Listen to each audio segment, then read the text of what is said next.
I had a friend. His name is Chukudi. Chukudi and I were best friends. We've been friends for many years. Chukudi is the most selfless guy I've ever come across. No joke. This guy could give his transportation fare to a total stranger and choose to walk home. But his selflessness didn't mean he was immune to stubbornness or stupidity. He often made choices which got him into trouble, but his gentle nature was always able to get him out of trouble. Chukudi and I both came from poor homes. Amidst all the lack we lived in, not even for one day did we think of doing anything illegal. If there was one thing Chukudi and I feared, it was having our freedom taken away. So we did everything possible to stay out of trouble. We both saw education as the key to living a better life, so we made sure to always have the best results in school. There was something Chukudi had that I wanted so badly, but I knew there was no way I could ever get what I wished for. And this thing I wanted so badly was Chukudi's sister. Her beauty was angel-like. When she smiled, it felt like the whole world was moving in slow motion. Yes, I was crazy about her, but being with her was a huge and mighty no. Even if there was a way on God's green earth for her to feel the same way I do, her parents would instantly kick against it. Her name is Ada, by the way. Over time, I got to understand that Ada's parents saw her as their one-way ticket out of poverty. So they were very protective of her. They weren't just going to allow any broke guy jump in and steal her heart. They dictated who she could be and not be with. After rejecting the many guys who came to ask for her hand in marriage, they finally got what they wanted.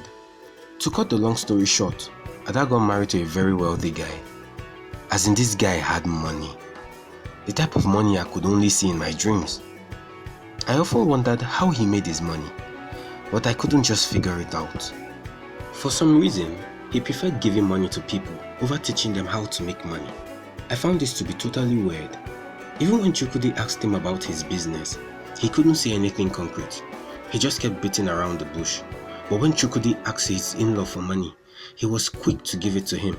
Come to think of it, Chukudi's parents' plan actually worked. Their in-law definitely erased poverty from their lives. Ada, who was Chukudi's sister, had been married to this rich guy for 3 years now. They traveled a lot and carelessly spent so much money that made me wonder about the source of his wealth. Months later, Chukudi and I had an exam to write in Ibadan, so we had to travel. We were in Ibadan for a few days. We had a little bit of fun. Obviously, this was facilitated by the money his in-law gave him. We really enjoyed being in Ibadan.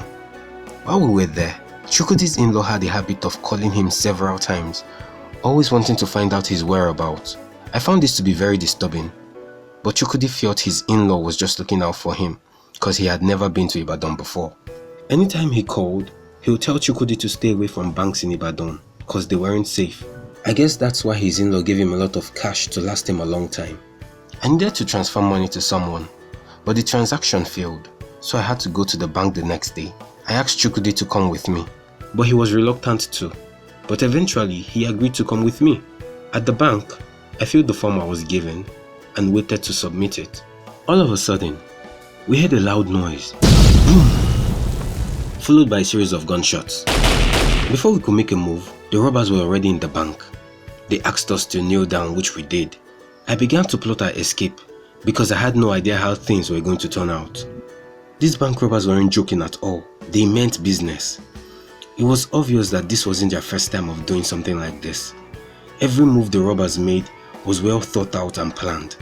After getting access to the bank's vault, they came out with bags of money. The guy we perceived to be the head of the robbers was speaking. And I don't know what got into Chukudi, but he looked up and he saw that the head of the robbers was his in-law. He called out his name in shock. "Chinedu, is this you? What are you doing?" Chinedu, his in-law, in shock, also said, Chukudi, what are you doing here? Why can't you just listen to simple instruction? I told you not to visit any bank. Oh God, why? Why didn't this boy just stay at home?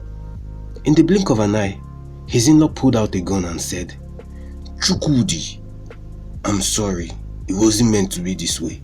Then he shot him several times. My head went cold. I couldn't believe what I just saw. I wanted to run to my friend, but I couldn't.